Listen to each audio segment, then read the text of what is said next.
Hello दोस्तों, स्वागत है आप सभी का हमारे चैनल मीडिया मैजिक बॉक्स में। दोस्तों, टीवी सीरियल अनुपमा के अपकमिंग एपिसोड में एक नया हंगामा होने वाला है। दोस्तों, सीरियल में आगे देखने को मिलेगा अनुपमा ने उसे याद दिलाया तुम्हें वापस आने के बाद श्रुति से शादी करनी है।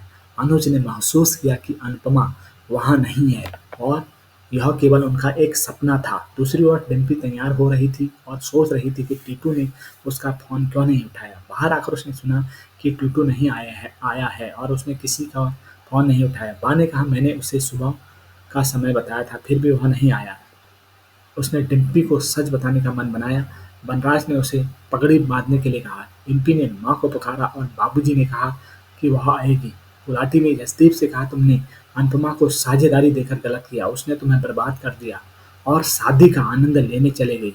जसदीप ने पूछा इसमें तुम्हारा क्या फायदा है। गुलाटी ने कहा तुम यह जगह मुझे दे दो और मैं यहाँ गुलाटी रेस्टोरेंट खोलूंगा। बा ने रस्में समझाई। बनराज कार्ड लिख रहा था और टिट्टू परिवार के लिए एक कार्ड लिखकर पूछ रहा था किसे देना है।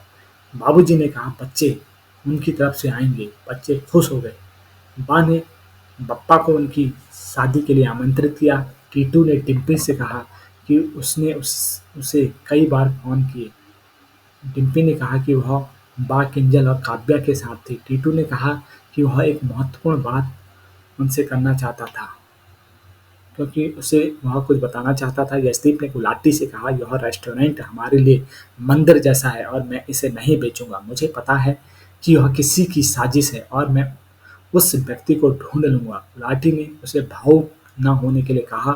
यशदीप ने कहा भावुक होने का एक फायदा है, मेरा रेस्टोरेंट खुलेगा और वफादार ग्राहक आएंगे। बा ने बनराज और अन्य लोगों से कहा कि वे अंश का मुंडन और उनका जनेऊ भी करवाएं। बाबूजी ने कहा वह हमारा परिवार है। बनराज ने कहा घर जमाई बनने का एक फायदा है। वह उदास लग रहा था। किंजल और काव्या ने बताया कि वह शायद नर्वस है और अपने माता पिता को याद कर रहा है। टीटू डिम्पू के पास आया और कहा मैं तुमसे अपने अतीत के बारे में बात करना चाहता हूँ। बनराज ने देखा कि टीटू और डिम्पू वहाँ नहीं है और वह उन्हें देखने के लिए उठ खड़ा हुआ। टीटू ने डिम्पी से कहा मैं तुम्हें अपने अतीत के बारे में बताना चाहता हूँ जो पहले बताना चाहता था लेकिन नहीं बता सका। सॉरी। डिम्पी ने पूछा क्या तुम्हें कोई और पसंद है और तुम उससे शादी करना चाहते हो। टीटू ने कहा नहीं, मैं तुमसे प्यार करता हूँ। उसने उसे समझने के लिए कहा। डिम्पी ने कहा मैं सुनना नहीं चाहती। टीटू ने कहा मैं कहना चाहता हूँ। बनराज वहाँ आया और उन्हें डांटते हुए पूछा तुम्हारे अंदर शर्म है या नहीं। डिम्पी वहाँ से चले गई। टीटू ने कहा मैं कुछ जरूरी बात कर रहा था। बनराज ने पूछा क्या। टीटू ने कहा कपल टॉक।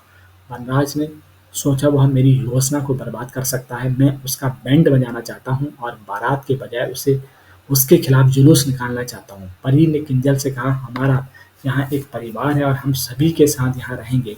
मेरी नौकरी और प्रमोशन का क्या होगा। तोसू ने कहा तुम्हें यही नौकरी मिल जाएगी। किंजल बहस करने लगी। तोसू ने पूछा सभी महिलाएं भ्रमित और चिड़चिड़ी क्यों हैं।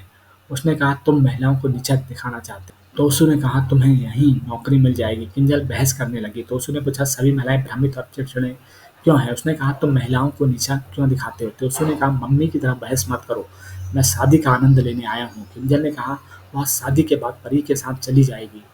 श्रुति ने अपनी तरफ से डिम्पी के लिए तोहफा दिया। अनुज ने उसे उनके साथ आने के लिए कहा। श्रुति ने कहा वह ठीक है। अनुज ने कहा आद्या भारत लौट रही थी, उसे यह अच्छा लगेगा। श्रुति ने कहा तुम दोनों को छुट्टी मिलेगी, उससे शादी का आनंद ले लो, तब तक मैं उनकी शादी की व्यवस्था करूंगी। आद्या के बुलाने पर अनुज ने खुद को माफ कर दिया। श्रुति चिंतित हो गई। मेहमान महिलाएं डिम्पी की शादी के लिए मिठाइयाँ लाईं और कहा हमने इसे साफ सफाई से बनाया है और इसमें कोई कीड़ा नहीं है। बा ने पूछा क्या तुमने उसे यहाँ आते देखा। हमारा उससे कोई लेना देना नहीं है, चाहे उसने कोई गलती की है या नहीं। बा ने कहा बनराज और मैंने उसे डिम्पी की शादी में शामिल होने के लिए यहाँ नहीं आने के लिए कहा और वह यहाँ नहीं आएगी। इस बीच अनुपमा की फ्लाइट लैंड हुई और वह एयरपोर्ट के से बाहर आई। उसने ज़मीन को छुआ और जय हिंद कहा। वह भावुक हो गई और अच्छी आदतें बनाने के बारे में सोचने लगी और खुद से मुस्कुराने के लिए कहने लगी। तो दोस्तों, यह थी टीवी सीरियल अनुपमा की अपकमिंग स्टोरी। तो दोस्तों, आपको यह कहानी कैसी लगी हमें लाइक और कमेंट कीजिए और हमारे चैनल को लाइक और सब्सक्राइब कीजिए। मिलते हैं एक नए वीडियो के साथ, तब तक के लिए नमस्कार, धन्यवाद।